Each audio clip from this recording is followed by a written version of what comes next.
सभी का स्वागत है। आपके साथ मैं हूं चित्रा त्रिपाठी। दिल्ली में भारतीय जनता पार्टी के हेडक्वार्टर में इस वक्त मेरी मौजूदगी है और जश्न का माहौल दिल्ली से लेकर अहमदाबाद तक हर जगह देखने को मिल रहा है।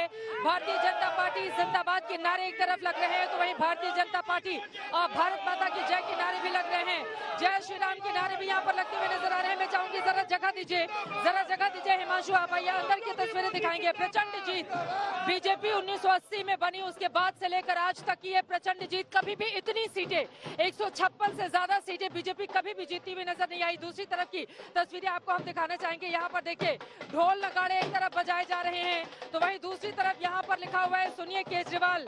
क्या लिखा है बताइए पढ़ के। सुनिए केजरीवाल, गुजरात को लॉलीपॉप पसंद नहीं है। धन्यवाद गुजरात। ये फेविकोल समर्थक हैं, आप क्या लेके आए हैं क्या बताइए। आज सारे रिकॉर्ड टूट गए, आप कांग्रेस के पीछे छूट गए। वक्त वेद प्रकाश, इस तरह की भी बातें लिखी हुई हैं। जरा दूसरी तरफ की तस्वीरें आपको दिखाना चाहेंगे।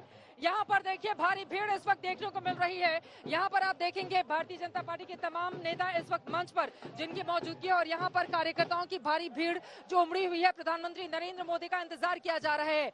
बड़ी सी होर्डिंग लगी हुई है जिसमें लिखा हुआ है भारतीय जनता पार्टी गुजरात, हिमाचल प्रदेश और दिल्ली की जनता का हार्दिक धन्यवाद। हालांकि हिमाचल प्रदेश में हार का सामना बीजेपी को करना पड़ा है। दिल्ली में भी एमसीडी में 100 से ज्यादा सीटें वो जरूर हासिल कर ली, लेकिन यहाँ पर भी 15 साल की सत्ता उसकी चली गई। लेकिन सभी जनता को जहां जहां वोटिंग हुई है वहां का धन्यवाद देते हुए और मंच पर आपकी तस्वीरें, बड़े बड़े नेता इस वक्त मंच पर जुड़े हुए हैं और वहां पर माहौल पूरा है। प्रधानमंत्री नरेंद्र मोदी का इंतजार किया जा रहा है जो कुछ ही देर में यहाँ पर पहुंचेंगे। लेकिन गुजरात के इतिहास में जो रिकॉर्ड बीजेपी ने बनाए हैं आज के पहले ऐसा कभी नहीं बना। मोदी लहर में गुजरात की एक एक सीट पर विपक्षी दलों के लिए जीत हासिल करना काफी ज्यादा मुश्किल लग रहा था। 156 सीटों से ज्यादा इतनी बड़ी जीत दर्ज करके बीजेपी ने इतिहास बना दिया है। आपको बताते चले 1985 में इसके पहले रिकॉर्ड बनाया था माधव सिंह सोलंकी ने, जब उन्होंने 149 सीटों पर विजय प्राप्ति की थी। लेकिन इस बार बीजेपी ने उनके भी रिकॉर्ड को ध्वस्त कर दिया और ये जीत बीजेपी की बड़ी इसलिए हो जाती है क्योंकि पहली बार ऐसा है किसी राज्य में जहां 27 सालों से किसी एक पार्टी की सत्ता हो और वहां पर उस सत्ता को फिर से रिकॉर्ड बहुमत के साथ भारतीय जनता पार्टी दोबारा से जनता के जनादेश को हासिल करती हो। अब सवाल यह है क्या नरेंद्र मोदी को विकास के मुद्दे पर हराना नामुमकिन है? इसी मुद्दे को लेकर दंगल में बड़ी चर्चा हम करने वाले हैं। खास मेहमान भी हमारे साथ जुड़ चुके हैं, उनका तारुफ आपसे करवाऊंगी, लेकिन उसके पहले यह रिपोर्ट देखिए।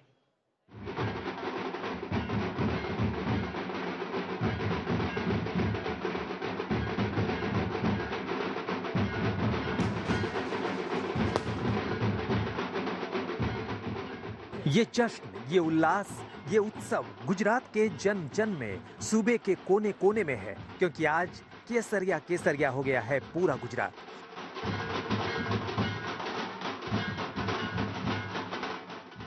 लोकतंत्र के ऐसे उत्सव का मौका हर बार नहीं आ सकता, क्योंकि ये विजय अद्भुत है, अविश्वसनीय है, अकल्पनीय है। ये उत्सव उसी विजय का है। गुजरात में बीजेपी की जीत ने सारे रिकॉर्ड ध्वस्त कर दिए। पॉलिटिकल पंडितों के पैमाने फेल हो गए, चुनावी राजनीति के सारे स्केल टूट गए। इस चुनाव में जीत के लिए भाजपा के एक एक कार्यकर्ता को जितना धन्यवाद और बधाई दी जाए वो कम है। 27 साल से चल रहे ये संबंध को आज गुजरात के लोगों ने फिर से एक बार मोहर लगा ली है। हमें उन पर बहुत गर्व है। हमारा प्रचार भाजपा के प्रत्येक कार्यकर्ता के कठिन परिश्रमों की कहानी है, जिसने एक बेहतर गुजरात के सर्जन के लिए निस्वार्थ योगदान दिया है। बस इतना समझ लीजिए, नरेंद्र मोदी ने कहकर जीत लिया गुजरात। चुनावी विजय का ऐसा कीर्तिमान स्थापित कर दिया कि एक झटके में कांग्रेस के दशकों पुराने सारे रिकॉर्ड ध्वस्त हो गए। बीजेपी ने 150 से ज्यादा सीटें जीतकर कांग्रेस का 1985 का रिकॉर्ड तोड़ दिया है। बीजेपी ने 85% से अधिक सीटें जीतकर कांग्रेस के 1960 के रिकॉर्ड को तोड़ दिया है। बीजेपी ने देश भर की ऐतिहासिक विधानसभा चुनाव नतीजे वाले राज्यों में गुजरात को भी शामिल कर दिया है। बीजेपी ने 27 साल की एंटी इनकम्बेंसी के बावजूद इतनी बड़ी चुनावी जीत दर्ज करने का अद्भुत रिकॉर्ड बना दिया है। बहुत ज्यादा खुशी है। जिस तरीके से प्रधानमंत्री मोदी साहब ने परिश्रम किया, अथाक परिश्रम किया, माननीय पाटिल साहब ने यहाँ पे परिश्रम किया है, उसका आज रिजल्ट दिख रहा है। इस साल का विश्वास है भाजपा के ऊपर जनता का। ये जीत गुजरात की जनता की जीत है। पीएम मोदी के ऐलान के हिसाब से नरेंद्र मोदी के सारे रिकॉर्ड भूपेंद्र ने तोड़ डाले और अब लगातार दूसरी बार मुख्यमंत्री पद की शपथ लेने वाले हैं।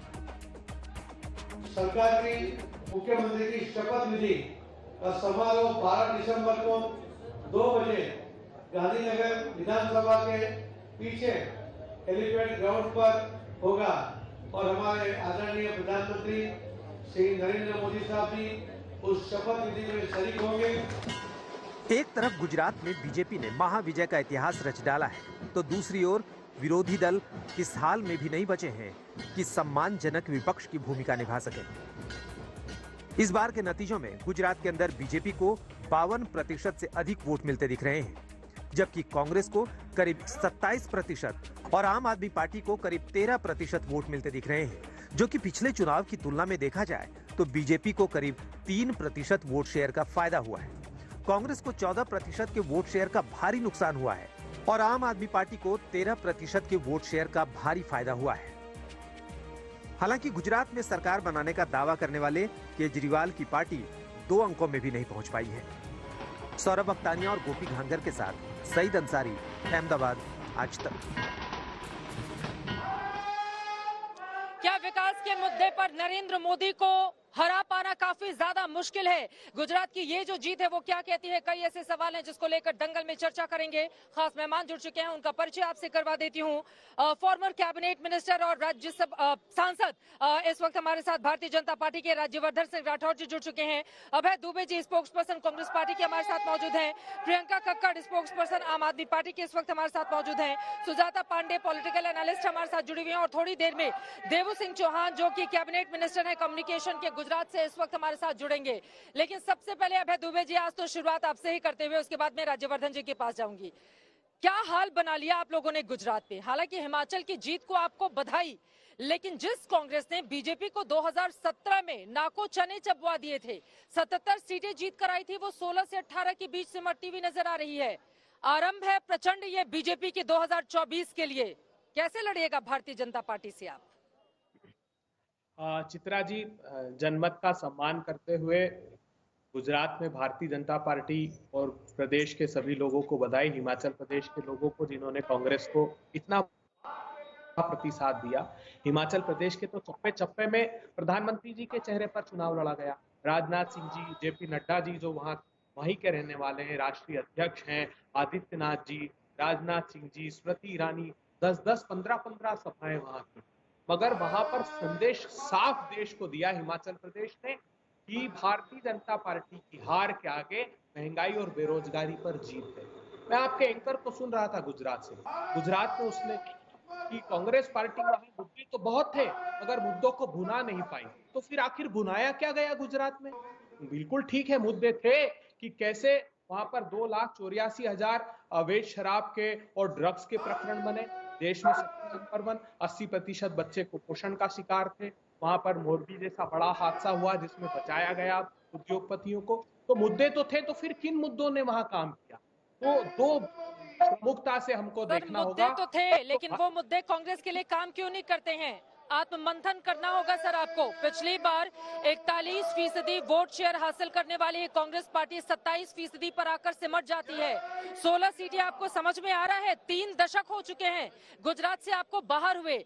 सबसे बुरा प्रदर्शन 1990 में किया था आपने 33 सीटें जीतकर। इस बार तो वो रिकॉर्ड भी खराब प्रदर्शन के मामले में कांग्रेस ने तोड़ दिया है। मैं लौटूंगी आपके पास, लेकिन राज्यवर्धन सिंह राठौर जी, देखिए गुजरात की जीत तो शानदार है, लेकिन मीठा मीठा गप गप और कड़वा कड़वा थू थू ऐसा तो होगा नहीं। हिमाचल को लेकर बीजेपी को भी आत्ममंथन करना होगा कि गुजरात में अगर इतनी प्रचंड जीत उसको हासिल होती है तो हिमाचल प्रदेश की जनता उसको बाहर सत्ता से क्यों कर देती है? चित्रा जी, सबसे पहले तो देश की जनता को प्रणाम और धन्यवाद उनके इस आशीर्वाद के लिए, खासतौर से गुजरात को। साथ ही प्रधानमंत्री मोदी जी ने जो नया एक राजनीतिक युग जो दिखाया है पूरे भारत को, जो सेवा भाव से जो काम करा है, उससे तो गुजरात बहुत पहले से ही परिचित है। और यही कारण है कि गुजरात आज पूरे भारत को संदेश दे रहा है कि किस तरह से एक व्यक्ति की राजनीति, एक पार्टी का जो संकल्प है, पार्टी की विचारधारा पे पूरा विश्वास है उनको। ये हर 5 साल बड़े बड़े स्लोगन देना, फिर उसके बाद काम ना करना और हर 5 साल में बदली कर देना और जनता लाचार हो जाना, ये भारतीय जनता पार्टी की प्रवृत्ति बिल्कुल भी नहीं है। प्रधानमंत्री मोदी जी के काम करने का तरीका है कि 5 साल में हिसाब किताब नहीं, हर साल ऑडिटिंग, हर साल आंकड़ा देते हैं, क्या काम कराए, सांसद क्या काम करे, विधायक क्या काम करे, सरकार क्या काम करी, एक एक पैसे का हिसाब हर साल। और फिर ये जो दूसरे पार्टी क्या कर रहे हैं, हमारा भारतीय जनता पार्टी का मुकाबला दूसरी पार्टियों के साथ नहीं है। भारतीय जनता पार्टी खुद अपना स्टैंडर्ड इतना ऊंचा सेट कर दिया है कि वो खुद ही का स्तर और ऊपर करना, किस तरह से और ज्यादा बेहतर सेवा हो सकती है, भले टेक्नोलॉजी का इस्तेमाल हो या कैसे भी। तीसरी मुख्य बात जो बहुत बड़ा एक बदलाव है वो है सिर्फ इंफ्रास्ट्रक्चर नहीं, सिर्फ रोड रेल नेटवर्क नहीं, बल्कि एक इमोशनल कनेक्ट भी। गुजरात की जनता क्या चाहती है, देश की जनता क्या चाहती है, ये जो इमोशनल कनेक्ट है। और अब मैं आता हूं जो आप कह रहे हैं हिमाचल की जो बात कर रहे हैं, देखिए इसको एक बड़े मैक्रो लेवल पर आप देखिए तो 18 राज्यों के अंदर आज भारतीय जनता पार्टी की सरकार है। एक अकेली हमारी ही पार्टी है जो बार बार रिपीट होती है देश के अंदर। अगर हिमाचल के अंदर अगर इन्होंने प्रदर्शन अच्छा भी करा है तो वो ये पुरानी पार्टी है, पॉकेट्स ऑफ इन्फ्लुएंस हैं, हो सकते हैं इनके, लेकिन विचारधारा पर, इनकी विचारधारा पे वोट नहीं हुआ है। तो इनका आगे क्या विजन होगा, अब राजस्थान में देख लीजिए। अच्छा हुआ इनके सत्ता हासिल होने के बाद भी राजस्थान का देखिए वहां से तो परंपरा ही रही है, हर 5 साल में सत्ता बदल जाती है। ठीक है सर, मैं लौटूंगी आपके पास। ये महत्वपूर्ण बात आपकी ओर से कही गई है, लेकिन यकीनन हिमाचल को लेकर बीजेपी को भी उतने ही आत्ममंथन की जरूरत है। लेकिन अब मैं आ जाती हूँ प्रियंका कक्कड़ जी आपके पास। आम आदमी पार्टी के इतने बड़े बड़े दावे गुजरात के, कम से कम अब उम्मीद की जा सकती है कि ये जो लिखित में दावा किया जाता है ना, कांग्रेस पार्टी के भीतर सिमट जाएगी। हमारे ये 3 बड़े चेहरे शानदार रिकॉर्ड बम्पर जीत हासिल करेंगे, बीजेपी का बुरा हाल हो जाएगा 27 सालों का। कहाँ गया वो सब कुछ? और यहाँ तक कि गढ़वी और इटालिया, आपके ये 2 बड़े चेहरे थे, दोनों चुनाव हार गए। अल्पेश कठेरिया 15,000 से ज्यादा वोटों से पीछे चल रहे हैं। आपको अंदाजा है कि आम आदमी पार्टी ने जो जितने बड़े बड़े दावे किए थे, सारे दावों की हवा निकल गई है गुजरात में। सभी को नमस्ते। अब सबसे पहले तो भाजपा को बहुत मुबारक और गुजराती लोगों का बहुत धन्यवाद कि आज हमने 40 लाख वोट्स का आंकड़ा पार किया है गुजरात में। हमें गुजरात से नेशनल पार्टी बनाकर भेजा जा रहा है। हम 5 सीटें ऑलरेडी जीत चुके हैं, हो सकता है और भी अभी जीत जाए, काउंटिंग जारी है। मंथन भाजपा को इस पे भी जरूर करना चाहिए कि क्यों उनको 23 साल लगे दिल्ली में 8 सीटें पाने के लिए, और हम 23 महीने में मेहनत करके ये रिजल्ट लेकर आए हैं। साथ ही में आपने एक क्वेश्चन आप पूछ रहे थे, इसमें देखिए एक चीज और हुई गुजरात में भाजपा और कांग्रेस अलग नहीं थे, एक ही थे। प्रधानमंत्री मोदी कह रहे थे कि कांग्रेस चुपचाप से काम कर रही है, और कांग्रेस के ललित वसोया वो अपने सारे कैंडिडेट के साथ प्रचार कर रहे थे कि अगर आपको कांग्रेस को वोट नहीं देना कोई बात नहीं, भाजपा को दे दो, पर आम आदमी पार्टी को मत दो। ऐसे वीडियो हैं। तो ये सब हुआ गुजरात में, बट हमने गढ़ में घुस के पड़े हैं, तो गुजरात मॉडल में थोड़ी गड़बड़ तो दिख ही रही है। बाकी जहां तक दिल्ली का सवाल है, आप दिल्ली की बात नहीं की। दिल्ली चुनाव में भी इन्होंने अपने 7 सीएम 17 कैबिनेट मिनिस्टर, सांसद सबको उतार दिया था। वो चुनाव भी मोदी जी के नाम पे लड़ा गया था। उस चुनाव में भी 15 साल की एंटी इनकम्बेंसी थी। कल दिन भर दिल्ली की ही बात हुई थी। लेकिन आज अगर गुजरात में जीत हासिल हुई है तो गुजरात की बात होगी या नहीं होगी? नहीं, ये जो लिखित में, नहीं ये बताइए मैडम, अब ये जो लिखित में दिया जा रहा था वो बंद होगा कि नहीं होगा? ये जो लिख के दिया जा रहा था वो बंद होगा कि नहीं बंद होगा? अब कम से कम गुजरात के आंकड़ों के बाद मैं आपको 11 ऐसे इंसिडेंट गिना सकती हूँ जहाँ अमित शाह सर ने लिख के दिया था पर पूरा नहीं हुआ। मोस्ट रिसेंटली तो आपको याद ही होगा, बंगाल में 200 प्लस का था, 77 पर सिमट के रह गए। ऐसे बड़े सारे एग्जाम्पल्स है। तो ठीक है, एक बार आंकलन गलत हो गया। इससे पहले पंजाब बिल्कुल ठीक निकला था, दिल्ली बिल्कुल ठीक निकला था, पंजाब में किस सीट पे कौन जीतेगा हारेगा भी ठीक निकला था। हो गया एक बार गलत, ठीक है। अमित शाह जी तो 11 बार गलत हुए हैं। ठीक है, 2018 से, मतलब उसके पहले का मैंने। ठीक है, मैं राज्यवर्धन जी, आप उनको गुजरात का आईना दिखाएंगे तो वो आपको दिल्ली याद दिलाएंगी कि दिल्ली एमसीडी में बीजेपी का क्या हाल कर दिया है आम आदमी पार्टी ने। और पिछली बार वो कह रही हैं कि आप लोगों की ओर से भी बहुत बड़े बड़े दावे किए गए थे, 150 सीटें जीतेंगे, ये वो 99 पर सिमट गई थी। हालांकि ये अलग बात है कि आज का जो रिकॉर्ड है ये ना भूतो ना भविष्यति, अब कब बनेगा इस तरह का रिकॉर्ड, ये अपने आप में अद्भुत है। लेकिन जब आप आम आदमी पार्टी को गुजरात की याद दिलाएंगे, वो आपको दिल्ली एमसीडी का रिजल्ट बताएंगी। राज्यवर्धन जी चित्रा जी, सबसे पहले तो आम आदमी पार्टी को थोड़ा मैच्योर होने की जरूरत है। ये कब तक सिर्फ पैसे ही बांटते रहेंगे और कब तक सिर्फ प्रचार के अंदर ही पैसे लगाते रहेंगे? इनका कोई विजन नहीं है, इनका कोई डेवलपमेंट मॉडल नहीं है, और ये एक होड़ में लगे हुए हैं, क्योंकि जहां वैक्यूम होती है वहां कोई ना कोई तो आता ही है। अब कांग्रेस विपक्ष की देश को जरूरत है, कांग्रेस बिल्कुल एक्सटिंक्शन के कगार पर है, तो आम आदमी पार्टी नॉन प्रूवन मॉडल, बिल्कुल कहां प्रूव करा इन्होंने? कौन सी सरकार में प्रूव करा? अभी पंजाब के अंदर हालात इतने खराब हो रखे हैं और सीमावर्ती क्षेत्र और है, बड़ी समस्या वाली ये प्रॉब्लम है पूरे देश के लिए।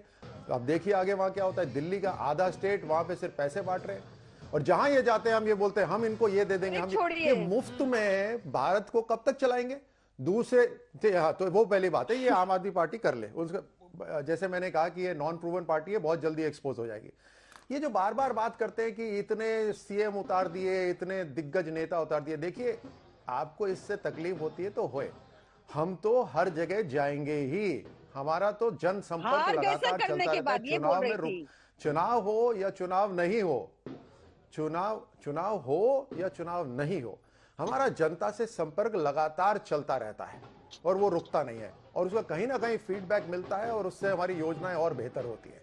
तो जो आपके पास जो देश के अंदर प्रधानमंत्री मोदी जी आप कुछ मुफ्त नहीं देते, कौन सा प्रॉफिट में है? ठीक है, एक एक करके बोल लेंगे, दोनों लोग साथ में देखिए, ये बोलेंगे, आपकी समझ में सोच आएगा। है, उनकी बात खत्म हो जाए उसके बाद मैं आ रही हूं। सोच है कि ये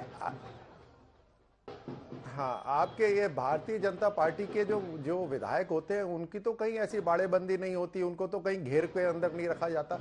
ये आप लोग इतने घबराए हुए क्यों रहते हैं? और अगर अपने आप पर विश्वास नहीं है तो भारतीय जनता पार्टी नहीं, आपको जनता गिराती है। आप मुझे बता दीजिए कहां पर भी कोई भी पार्टी रिपीट होती है? जब आप बोल रहे थे मैंने बिल्कुल डिस्टर्ब नहीं करा था, तो आप मेरी बात एक बार सुन लीजिए, और जब चित्रा जी बोल देगी तो किसी दूसरे को समय मिल जाएगा बोलने का। भारतीय जनता पार्टी का, प्रधानमंत्री मोदी जी का जो देश की विकास का जो मॉडल है, आज जन जन के दिल में उन पे पूरा विश्वास है। तो उस विश्वास के साथ आज 18 राज्यों के अंदर हमारी सरकार है और रिपीट होती है। खास तौर से ये बातें रिपीट होती है हमारी सरकार, और उसका जीता जागता उदाहरण गुजरात है, जिसने ऐतिहासिक जीत दी। जी, मैं लौट रही हूँ आपके पास इस वक्त। पीछे लोग हैं, दूर हो जाए, ये प्रेस से जो पीछे वो दूर हो जाए, पीछे हो जाए, थोड़ा सा पीछे हो जाओ, थोड़ा सा पीछे। प्रेस के लोगों को बचा लेना, थोड़ा सा दूर हो जाओ, पीछे हो जाओ। ऐसा दाएं तरफ भी मैं कह रहा हूँ, थोड़ा सा पीछे हो जाओ, थोड़ा सा पीछे जाओ। सुखबीर जी पीछे हो जाओ, पीछे। ये मोबाइल न्यूज, पीछे हो जाओ।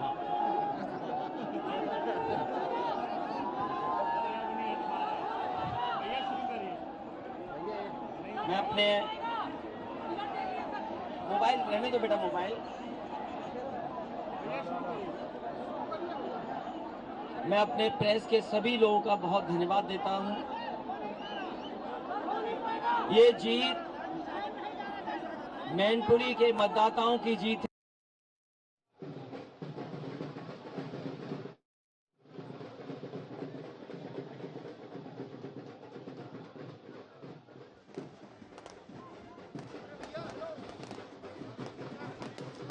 अखिलेश यादव को आप सुन रहे थे। मैनपुरी उपचुनाव में जीत हासिल की है डिंपल यादव ने, और यहाँ पर वो अपनी बातें कहते हुए एक बार फिर से लौट आते हैं गुजरात में जिस तरह की प्रचंड जीत बीजेपी को मिली है, और कांग्रेस पार्टी ने हिमाचल प्रदेश में जीत हासिल की है।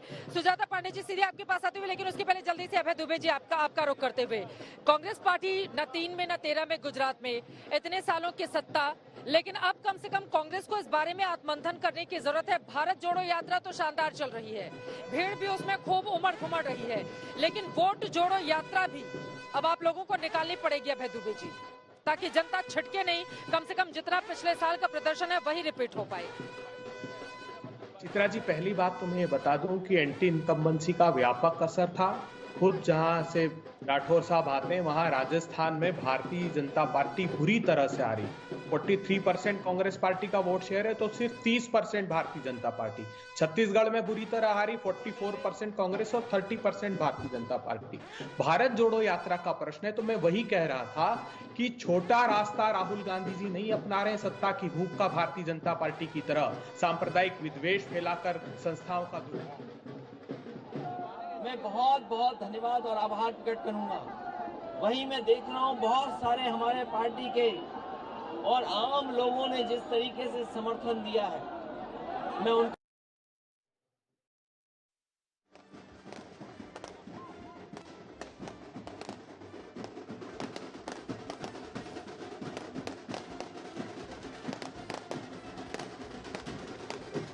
दोबारा से अखिलेश यादव का रुख करेंगे। मैनपुरी में जीत के बाद वो सामने आ रहे हैं, लेकिन कुछ तकनीकी दिक्कत आ रही है, पूरी उनकी आवाज साफ नहीं आ पा रही है। अपनी बात को अभय दुबे जी जल्दी से पूरी करें आप। तो मैं यही कह रहा था, यात्रा निकालनी पड़ेगी कांग्रेस को। नहीं, राहुल गांधी जी ने छोटा रास्ता भारतीय जनता पार्टी की तरह नहीं अपनाया। संवैधानिक संस्थाओं का दुरुपयोग करके, एजेंसियों को विपक्षी दलों के पीछे लगा करके, इस तरीके से अगर हम करते तो 10 वर्ष हमारी सरकार थी, तथाकथित बड़े नेता बहुत बोने प्रतीत होते। वो भारत को जोड़ने का एक लंबा रास्ता अपना रहे हैं जो भारत की प्रगति को तय करेगा। क्या मुद्दे थे गुजरात में बताइए ना, अगर हम मुद्दों को भुना नहीं पाए। सांप्रदायिक ध्रुवीकरण का आप पार्टी, ये हमारा नैतिक दायित्व था, हमने आइडिया ऑफ इंडिया से समझौता नहीं किया। क्या ये बात सही नहीं कि हिम्मतनगर, द्वारका, सांप्रदायिक ध्रुवीकरण से कोई 156 158 सीटें थोड़ी ना जीत जाएगा सर। आप एक सेकेंड, अभय दुबे जी, कांग्रेस पार्टी आप मंथन करने को तैयार है या फिर नहीं तैयार है? इतना बड़ा जनादेश है, आप कहेंगे सांप्रदायिक ध्रुवीकरण? कौन से मुद्दे पर सांप्रदायिक ध्रुवीकरण हो गया? हम लोगों ने जाकर ग्राउंड पर रिपोर्टिंग की थी सर। बीजेपी के नेताओं ने जितनी ताकत झोंकी थी ग्राउंड पर, क्या आप कांग्रेस पार्टी से दिल पर हाथ रखकर बोलिएगा, कांग्रेस पार्टी उतनी सक्रिय नजर आई? आपके राहुल गांधी सिर्फ 500 किलोमीटर की दूरी तय करते हैं, 2 यात्राएं वहां पर 2 सभाएं और रैलियां करते हैं। आपके बड़े बड़े नेता वहां से नदारद रहते हैं। प्रियंका गांधी ने हिमाचल में किया वहां पर रैली और रोड शो, तो उसका आपको फायदा मिला हिमाचल में। जब बड़े नेता राज्य में सक्रिय होंगे तो उसका फायदा मिलेगा। अब बीजेपी जीत गई तो सांप्रदायिक ध्रुवीकरण, कांग्रेस जीत जाती तो आप कहते हैं मुद्दों पर जीत हो गई है। ऐसा तो थोड़ी ना होता है सर लोकतंत्र में। चित्रा जी, क्या गुजरात एकमात्र प्रांत ऐसा नहीं है जिसमें प्रत्येक सप्ताह उद्योगों को कहा गया कि आप बंद रखिएगा क्योंकि 500 मेगावाट की डिफिशियंसी है? 1 लाख आदिवासी भाइयों के पट्टे निरस्त कर दिए, किसी दूसरे प्रांत में नहीं किए। तो मुद्दे थे, लेकिन वहां पर 3 जिलों में रामनवमी पर दंगे हुए। राहुल राजपूत कह रहा है बंजारावास का कि 50-50 परिवार 3-3 दिन तक पेट्रोल बम मारकर हमको पलायन करना पड़ा। पुलिस मौन साधे रही। क्यों हुआ ऐसा? हिमाचल प्रदेश में ध्रुवीकरण नहीं हुआ, उसका प्रतिसाद कांग्रेस पार्टी को मिला। मैं जनता को दोष नहीं देता, लेकिन कांग्रेस पार्टी की छवि न सिर्फ मुस्लिम परस्त, हिंदू विरोधी करने की कोशिश की। Rahul Gandhi ji idea of India से समझौता नहीं करना चाहते। हमें भी मालूम है राजनीतिक दृष्टिकोण से बिल्किस बानो के पर बात करने पर नुकसान होगा, लेकिन वो हमारा दायित्व था। एक देश की बिटिया के खिलाफ अन्याय हो रहा है तो हम सिर्फ सत्ता की भूख नहीं रह सकते थे। हमारा दायित्व था कि हम उस मुद्दे को सुजाता जी, मैं फौरन आपके पास आऊंगी। सर, आपको क्या पता है पूरा आंकड़ा? मैं देख रही हूँ, एक सेकंड सर। अभय दुबे जी देखिए, आज चूंकि परिणाम की बारी है, परिणाम को लेकर यहाँ पर डिबेट चल रही है। मैं आपकी जानकारी के लिए बता दूं, जो कोली वोटर कांग्रेस पार्टी का हुआ करता था वो एकमुश्त बीजेपी को वोट दे रहा है।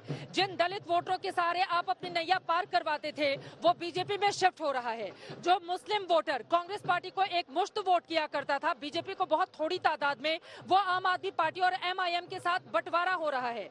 अगर इन तमाम बातों को लेकर आप मंथन नहीं करेंगे तो आपका यही हाल होगा। इस बात को स्वीकारिए और आपको पहले से रणनीति बनानी होगी अगर गुजरात जीतना है तो। मुझे याद है 17 में राहुल गांधी 22 दिनों तक गुजरात में थे और इस बार कितने दिनों तक थे ये बताने की जरूरत नहीं है। चलिए ठीक है, सवाल का जवाब मैं लूंगी और इस वक्त हमारे साथ केंद्रीय मंत्री देवू सिंह चौहान जी सीधे जुड़ चुके हैं। उनका स्वागत करते हुए देवू सिंह जी, अब तो बम बम बोल रहा है पूरा गुजरात।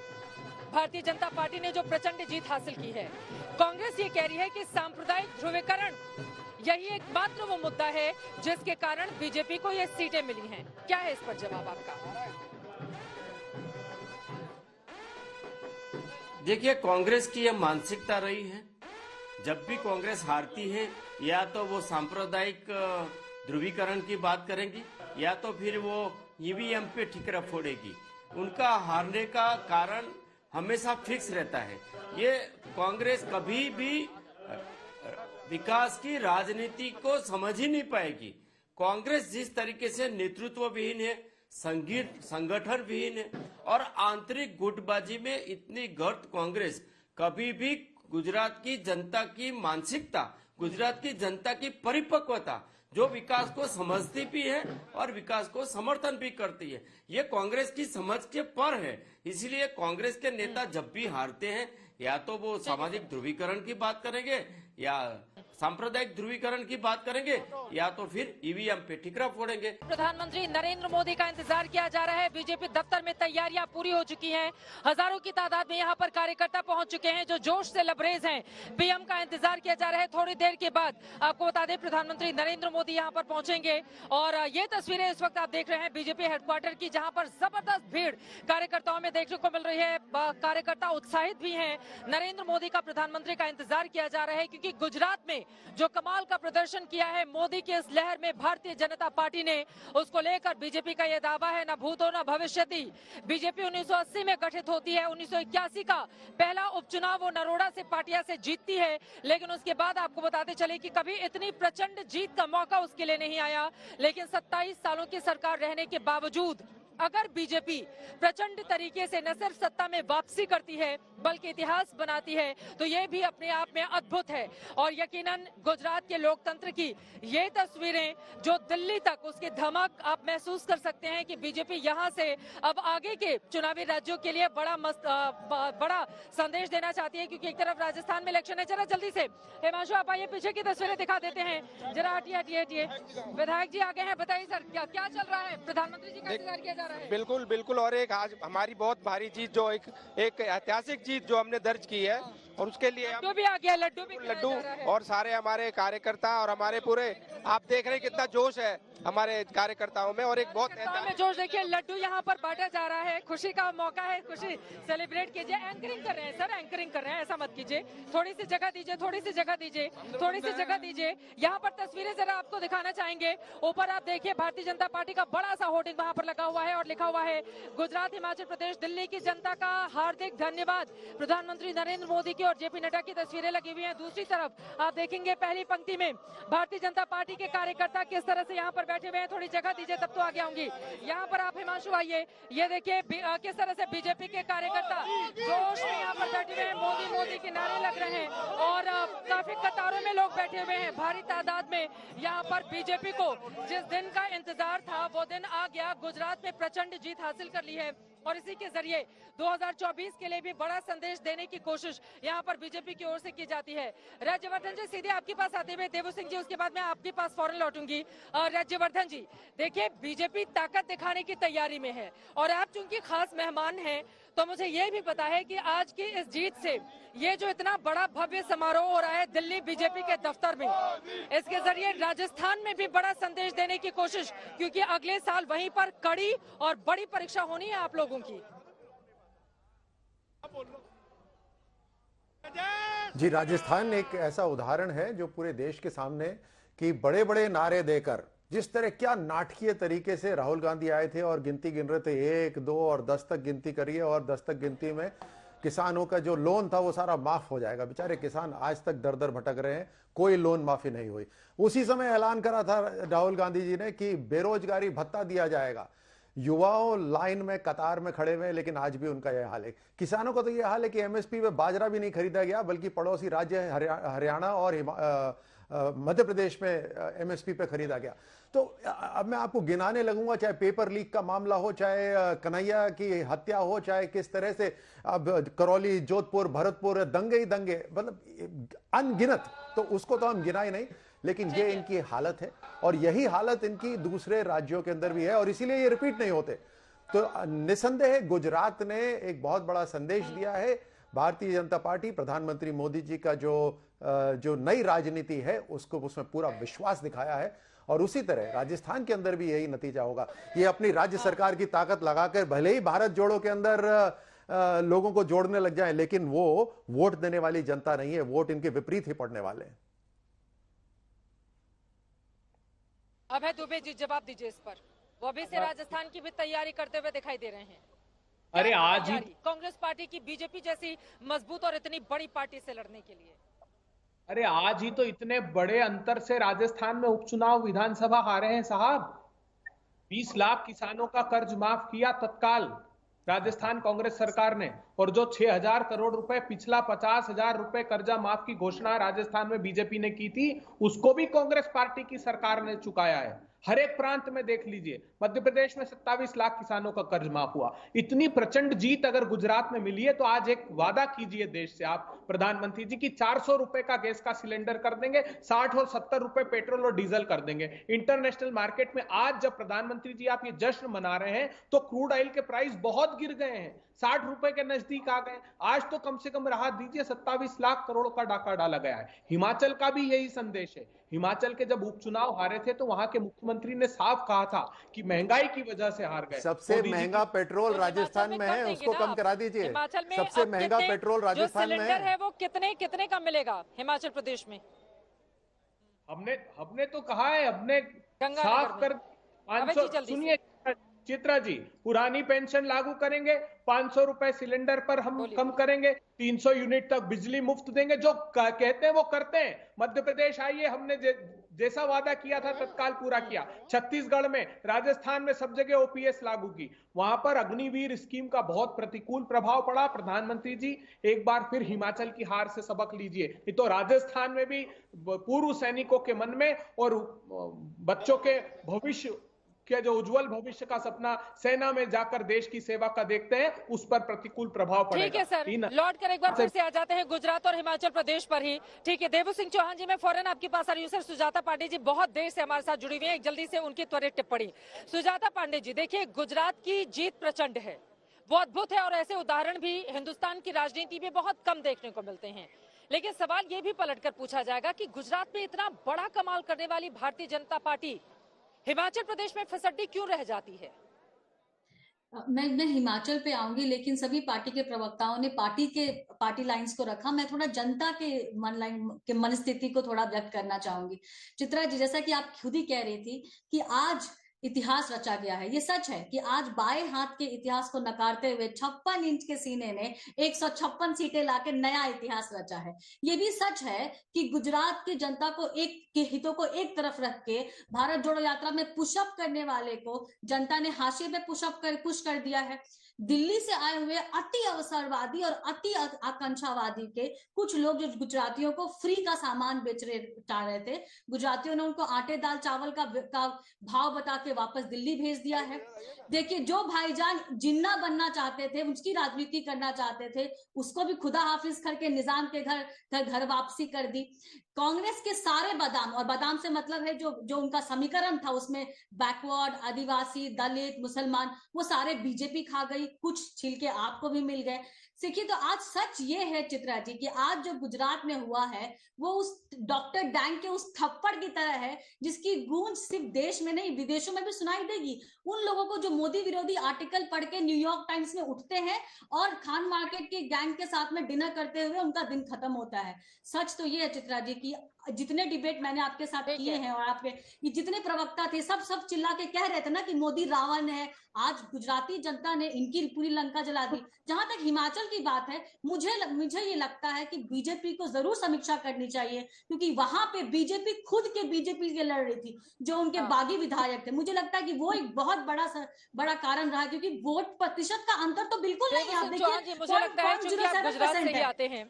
ठीक है, आप गुजरात से ही आते हैं, और मुझे ये भी याद है कि जब मैं गुजरात में अपने आज तक के कॉन्क्लेव के लिए आपका इंटरव्यू कर रही थी, तो मैंने आपसे सवाल पूछा था कि देखिए किस तरह से कुछ ऐसे मुस्लिम लड़के थे गरबा में जो घुस गए और फिर उनको पीट करके बाहर किया गया। इस मुद्दे को भी असदुद्दीन ओवैसी की ओर से उछाला गया। लेकिन मैं आपसे ये जानना चाहती हूँ, गुजरात में भारतीय जनता पार्टी ने आखिर वो कौन सा कमाल किया जो हिमाचल प्रदेश में भी उसको करना चाहिए था? आप गुजरात से आते हैं, मुझे लगता है कि आप ज्यादा बेहतर जवाब दे पाएंगे इसका। देखिए, गुजरात के चुनाव में जैसे कि आप भी जानती हैं कि जिस तरीके से पॉलिटिक्स ऑफ परफॉर्मेंस चला, श्रद्धेय मोदी जी का नेतृत्व, उनका गृह राज्य था, विश्व आज उनको इतना आदर करता है, तो सीधी बात है कि गुजरात की जनता भी उनका आदर भी करेगी, सम्मान भी करेंगी, और अगर कोई इसका उनका अपमान करेंगी तो जवाब भी देंगी। और रही बात हिमाचल प्रदेश की, तो आप ध्यान से देखेंगे तो हिमाचल प्रदेश में करीब करीब 1000 वोटों से लो मार्जिन में 5 सीटें हम हारे हैं। तो ये जो लो मार्जिन में हम हारे हैं वो बहुत कम वोटों से हम गंवाए हैं। तो आप देख सकती हैं परसेंटेज ऑफ वोट भी हिमाचल प्रदेश में बढ़ा है, और कुछ सीटें ऐसी जो लो मार्जिन में हारे हैं वही। और हम हमेशा कहते हैं कि बीजेपी या तो जीतती है या तो सीखती है, या हम जीतते हैं या कुछ। ये जो हमारा हार है, हार निश्चित तौर पे ये हार है, लेकिन इतनी बड़ी हार नहीं है, फिर भी ये हार है। तो इनसे भी हम कुछ सीखकर आने वाले समय में 2024 के लिए अपने आप को तैयार करेंगे। क्या आम आदमी पार्टी की ओर से हमारे साथ कोई नेता मौजूद हैं? जल्दी से आप प्लीज मुझे कंफर्म कीजिएगा। लेकिन यहाँ पर आपके पास आते हुए अभय दुबे जी, देखिए एक तरफ जो जीत का हार है, जीत का हार बीजेपी पहन रही है, और जो एक हार है वो मजबूरी में आपको पहनना पड़ रहा है गुजरात में। लेकिन सर इस बात को भी आपको समझना होगा, बीजेपी के नेताओं ने जिस तरह की ताकत देखी, हिमाचल की जीत आपकी बड़ी है और वहां पर प्रियंका गांधी वाड्रा की मौजूदगी रही, लेकिन गुजरात में 17 में अच्छा करने के बावजूद आप उतनी 77 सीटें भी अगर अपने पास नहीं रख पाते हैं, और बीजेपी को सत्ता से उखाड़ने की बात तो आप छोड़ ही दीजिए, गुजरात में इतनी भारी भूल कांग्रेस पार्टी की ओर से क्यों की गई? आपके बड़े नेताओं की धमक गुजरात की धरती पर महसूस क्यों नहीं की गई? ये मौन लहर चलाकर आप अगर चाहेंगे कि बीजेपी जैसी मुखर पार्टी को हरा देंगे, तो फिर आपका यही हाल होगा। गुजरात में सबसे बुरी गत अपनी बना ली है कांग्रेस पार्टी ने इस बार। चित्रा जी, बिल्कुल कांग्रेस पार्टी को आत्मचिंतन, आत्ममंथन, आत्मलोचन करना ही चाहिए, और हम करेंगे भी, इसमें कोई संदेह नहीं। और भारतीय जनता पार्टी की जीत गुजरात में बड़ी है, इसको भी मैं स्वीकार करता हूं। मगर क्या कारण था? अगर इतना विकास किया था तो फिर पूर्व मुख्यमंत्री रूपाणी जी का, नितिन भाई पटेल का, रोजगार मंत्री का, सामाजिक न्याय मंत्री का टिकट क्यों काटना पड़ा? 40-40 विधायकों के टिकट क्यों काट दिए? पूरा मंत्रिमंडल ही बदल दिया प्रधानमंत्री जी आपने चुनाव के पहले। ऐसा क्या खामी थी उस मंत्रिमंडल में? तो इसका अर्थ साफ था कि काम नहीं हुआ। तो भी जीत गए वो। नहीं, सुन तो लीजिए, अब आप मेरा पक्ष तो सुन लीजिए। मंत्रिमंडल बदलकर भी जीत गए वो, और इतिहास रच दिया। जी जी सब बोलिए बोलिए बोलिए।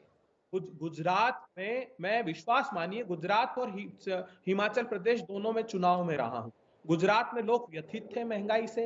गुजरात में इस बात की चिंता, 72 कर्मचारी संगठन हड़ताल पर थे, पुरानी पेंशन का प्रभाव था हमारी वहां पर। लेकिन मैं फिर कहना चाहता हूं कि जो कांग्रेस पार्टी की छवि को धूमिल किया, और खास करके जो आप पार्टी के लिए फॉल्स प्रोपेगेंडा चलाया कि ये कांग्रेस से भी ऊपर जाने वाली है, ऐसा टेलीविजन का सिर्फ प्रचार किया गया छोटा। असदुद्दीन ओवैसी की पार्टी ने भी काम किया, सीटों पर नहीं किया, लेकिन वो पोलराइजेशन के लिए काम किया। 3-3 जिलों में दंगे गुजरात में हुए, नहीं हुए? क्यों मौन साधे रही पुलिस वहां पर? क्योंकि एक नियोजित रूप से पोलराइजेशन किया। गृह मंत्री जी 2002 के दंगे को याद क्यों कराते हैं गुजरात के इस चुनाव में? क्या आवश्यकता पड़ी? वो अपने विकास के काम को याद कराते ना, क्योंकि विकास वास्तविकता के धरातल पर नहीं था जो प्रचारित किया जा रहा था। मैं चुनौती देता हूं, मैं सब्जेक्ट वाइज राज्यवर्धन सिंह राठौर जी, 2002 के दंगे याद कराने की जरूरत बीजेपी को क्यों पड़ी थी? वो बार बार फोकस कर रहे हैं सांप्रदायिक ध्रुवीकरण पर, इसी वजह से जीती है बीजेपी, वो बता रहे हैं। तुष्टीकरण की राजनीति करने वाले अगर देश को तोड़ने के लिए लगेंगे तो हम हमेशा याद रखेंगे, क्योंकि इस देश के अंदर तुष्टीकरण को हम स्वीकार नहीं करते और ना ही देश का बंटवारा होने देंगे, धर्म के नाम पर हो चाहे जातियों के नाम पर हो। ये एक बार नहीं 100 बार सुन ले कांग्रेस वाले। और दूसरी बात, ये जो मंत्रिमंडल पूरे बदलने की बात करते हैं तो हमारी तारीफ में है हर तरफ से। ना कार्यकर्ता कोई चू करता है, चाहे मुख्यमंत्री हो चाहे साधारण कार्यकर्ता हो। अगर सेवा भाव से काम हो रहा हो, उसके अंदर किसी को अपना त्याग देना पड़े अपने पद को, तो बिना किसी दर्द के वो त्याग देते हैं। ये तो हमारी तारीफ में है। और दूसरी बात, जनता की सेवा के लिए ये करने के बावजूद भी जनता ने पूरा विश्वास जताया, कार्यकर्ताओं ने विश्वास जताया। तो आज जो नया राजनीतिक युग प्रधानमंत्री मोदी जी लेकर आए हैं, उसकी कोई बराबरी है ही नहीं, ना आम आदमी पार्टी की ना कांग्रेस की। यहाँ प्रवक्ता भले ही बैठे हैं, अपने एक जो सरदार शहर की सीट जीते हैं, जो 7 बार की जीते हुए, उनके बेटे को 1 साल का मौका और दे दिया। 2023 में जीत के बताइएगा, अभी की बात नहीं कर रहे, आगे जीत के बताइएगा, क्योंकि जनता पूरी तरह तैयार है राजस्थान के अंदर। या फिर किसी दूसरे राज्य की भी बात कर लीजिए। तो आज जो स्तर है भारतीय जनता पार्टी का, उस स्तर का मुकाबला करने की तैयारी करिए आप, चाहे आम आदमी पार्टी हो चाहे कांग्रेस हो। चित्रा जी, अभय दुबे जी, सीखना तो आपको पड़ेगा ही, लेकिन उसके पहले देवू सिंह चौहान जी, मैं आ रही हूँ अभय जी। देवू सिंह चौहान जी भी मंत्री हमारे साथ जुड़े हुए हैं, केंद्रीय मंत्री देवू सिंह चौहान जी, मैं आपसे जानना चाहूंगी, देखिए प्रचंड जीत है, मोदी लहर है, शानदार प्रदर्शन है, अब तक ऐसा नहीं हुआ, भविष्य में होगा या नहीं होगा, ये सारी बातें समझ में आ रही हैं।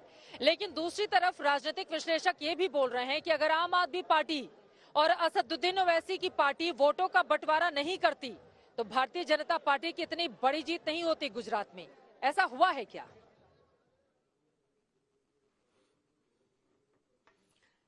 देखिए, मैं आपसे 1 मिनट पहले लूंगा। अभय जी ने जो जिस तरीके से बात की है सांप्रदायिक, देखिए कहीं भी किसी भी प्रदेश में डेवलपमेंट की प्राथमिक आवश्यकता होती है शांति और सलामती। जिस राज्य में शांति और सलामती नहीं होती है वहां डेवलपमेंट हो ही नहीं सकता। और गुजरात में जिस तरीके से जो तुष्टीकरण की राजनीति के कारण गुजरात की जो माहौल बना था, उस माहौल को हमने कंट्रोल भी किया और इसके बाद डेवलपमेंट भी किया। इसलिए हम हर समय हर चुनाव में ये मक्कमता से याद दिलाएंगे कि गुजरात की ये स्थिति कांग्रेस ने बनाई थी और हमने उस स्थिति में से कांग्रेस को यहाँ तक, कांग्रेस को नहीं गुजरात को यहाँ तक पहुंचाया है। तो ये हर चुनाव में बोलेंगे। और रही बात आपने जो बोली कि आम आदमी पार्टी का, तो ये सही बात है कि कांग्रेस के जो वोट थे वो आम आदमी पार्टी ने कहीं न कहीं उसको शेयर किया है। इसका मतलब ये नहीं है कि हमारी सरकार नहीं आती। आम आदमी पार्टी तो 2022 में आए, इससे पहले 17 थे, इससे पहले 12 थे, इससे पहला 7 थे, इससे पहले 2 थे। 2002 से 1 से लेकर हर बार हम जीतते आ रहे हैं। वहां कोई आम आदमी पार्टी के कारण नहीं जीते। इसीलिए आम आदमी पार्टी और कांग्रेस को आत्ममंथन करना चाहिए कि गुजरात की जो विकास को समर्थन करने वाली जनता है, जो सामाजिक सौहार्द भी चाहती है, उसके दिल में कैसे जगह वैसे भी बोल रहे हैं कि हम तो केवल 13 ही सीटों पर लड़े, अब आप लोग हार रहे हैं तो उसके जिम्मेदार ओवैसी की पार्टी कैसे हो गई? बाकी सीटों पर जीत दर्ज कर लेती कांग्रेस पार्टी। नहीं, देखिए देवू सिंह जी की साफ गोई से बात करने की मैं प्रशंसा करता हूं, मगर विनम्रता से पूछना चाहता हूं राठौर साहब से भी कि जैसे राजस्थान के कन्हैया कुमार जी का जिक्र किया, क्या उसी प्रकार गुजरात के अहमदाबाद में किशन भारवाड़ की नृशंस हत्या नहीं की? क्या दावत इस्लामी के 2000 दान पात्र पाकिस्तान का आतंकी संगठन अहमदाबाद में मिले? एनआईए की जांच भी नहीं कराई। क्यों? क्योंकि चुनाव में नुकसान हो जाता। आपने राजस्थान में एनआईए की जांच कराई, अच्छी बात है।